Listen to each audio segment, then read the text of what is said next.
My honey mustard salmon avocado wellness bowl honestly is just so delicious.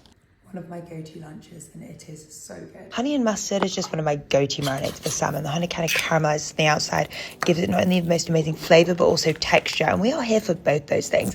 Quinoa for the extra bit of protein, but the dressing is what makes this bowl. It's fresh, it's got a little bit of sweetness, spice, bit of creaminess. Then you just want to build your bowl. We've got some cucumber for the extra bit of crunch, some pomegranate for that bit of sweetness, some dill. Then you just want to smother it in dressing. Everything on one bite.